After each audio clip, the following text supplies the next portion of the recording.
Let's talk about Ryan Reynolds, a man so omnipresent in Hollywood, you'd think he was the only actor left on Earth. And look, I don't dislike Ryan Reynolds. He's charming, he's funny, and he's basically made being Canadian a personality trait. He's the perfect guy to star in every single action comedy ever made, which, unfortunately, he does. But here's the thing. We all know exactly what to expect from a Ryan Reynolds movie because, let's be honest, he's essentially playing the same character every single time. To illustrate this, let's dive into his most notable performances. There's Deadpool, a wisecracking anti-hero, Free Guy, a wisecracking NPC, and The Hitman's Bodyguard, where he plays a wisecracking bodyguard. Notice a pattern here? Because I do. And don't forget his role in Red Notice, a film that is basically a case study in what happens when you take three incredibly famous, incredibly charming actors, plop them in front of a green screen, and give them a script that looks suspiciously like an AI-generated checklist of heist movie cliches. In this one, Ryan plays, surprise, a wisecracking art thief. But don't get me wrong, Reynolds isn't exactly bad at what he does. He's just limited. He's the acting equivalent of that comfort playlist on Spotify.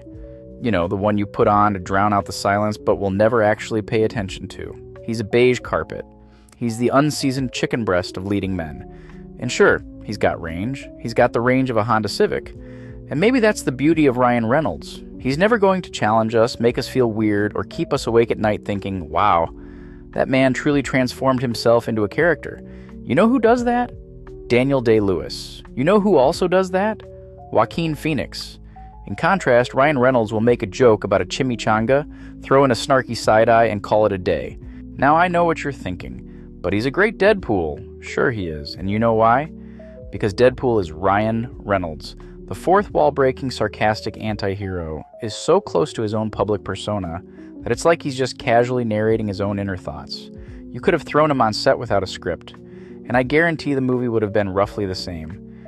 And to be fair, this sort of hyper-awareness is his bread and butter. But here's the problem. If every role requires that same formula, are we still getting acting? Or is it just Ryan Reynolds being Ryan Reynolds? But maybe I'm missing something. Maybe there's a huge depth here that we just haven't seen yet. Perhaps if Ryan Reynolds starred in King Lear, I'd be proven wrong. Maybe, just maybe, he'd reveal a new dimension of himself in a heartfelt period piece about the 18th century Prussian aristocracy. Picture it. Ryan Reynolds in a powdered wig and ruffled shirt sarcastically telling the king, "Nice crown. Looks like something I'd win at a carnival." Because, let's face it, he would still find a way to Ryan Reynolds his way through it. But let's cut him some slack. After all, the man has found a way to make a fortune on personality alone, which is a modern miracle. If Hollywood handed out Oscars for excellence in saying things in a Ryan Reynolds-y way, he'd have a shelf full of them by now. But can we all agree that while there's nothing wrong with being Hollywood's professional snarky guy, it's starting to feel like that friend who only tells the same joke over and over. Yes, it was funny the first 10 times, but maybe we've moved on? At the end of the day, Ryan Reynolds is an enigma. He's a Canadian treasure, a likable powerhouse of sarcasm and smirks, and a man who has genuinely changed the tequila industry more than he's changed the face of cinema. So, here's to you, Ryan. Keep doing exactly what you're doing because, let's be honest, you're very, very good at it. And who needs range when you've got aviation gin?